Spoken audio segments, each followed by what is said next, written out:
අපේ තාත්තා රෝහලේ ඉන්නකොට කවදාවත් අම්මයි තාත්තයි ගාව කුලියට නම් කට්ටිය නවත්තන්න එපා.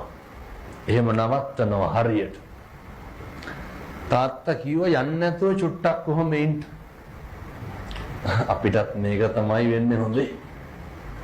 වයසට ගියපුවා ඒ හින්දා ලොකු අධිතක්සේරුවකින් එහෙම ඉන්න එපා. බය වෙන්න දෙයක් නැහැ, සල්ලි තියෙනවා. ඔයගේ ඇති තේරුමක් නැහැ.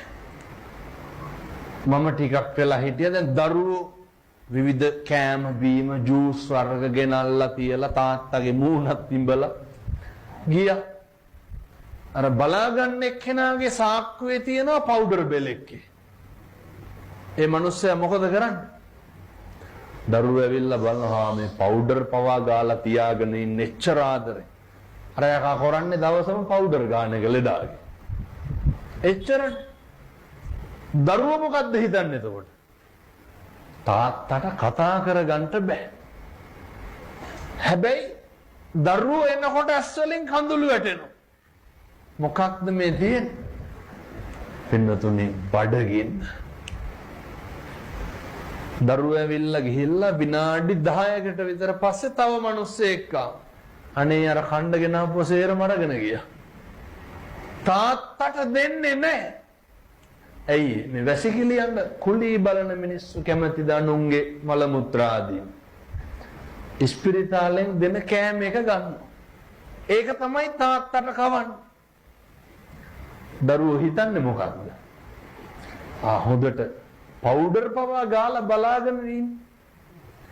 මොන දුකක් ඇති වෙනවද? බඩගින්නේ මැරෙන්න වෙන්නත්. දැන් කියමු බලන්න සල්ලි තිබ්බට වැඩක් තියනවද? දරුවෝ නොසලකනවද? සලකන වැඩක් තියනවද? ජීවිතේ මෙහෙම ජීවත් වෙනකොට හිතන්න මෙහෙම වෙනවා කියලා. අදිමාන්නෙන් ඉන්න එපා. ඇස්පිල්ලම් ගහන සැනින් මේවා වෙනස් වෙනවා පින්නතෝනේ. මේ ලෝකේ හැම එකක්ම වෙනස් වෙනවානේ. මොකක්ද වෙනස් වෙන්නේ? මම මේ බණ කියනකොට මම මැරෙන්න පුළුවන්. එහෙමනේ. ඔයත් බණ අහනකොට මැරෙන්න පුළුවන්. බොහොම ඉක්මනින් මේවා නැති වෙනවා.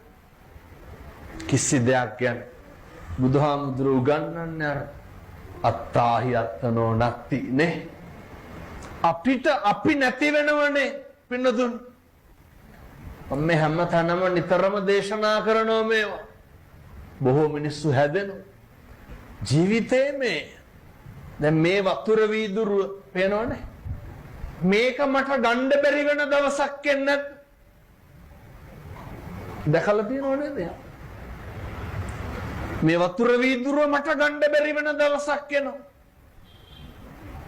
බුදුහාමුදුරුවෝ අහනවා කුතෝ පුත්තෝ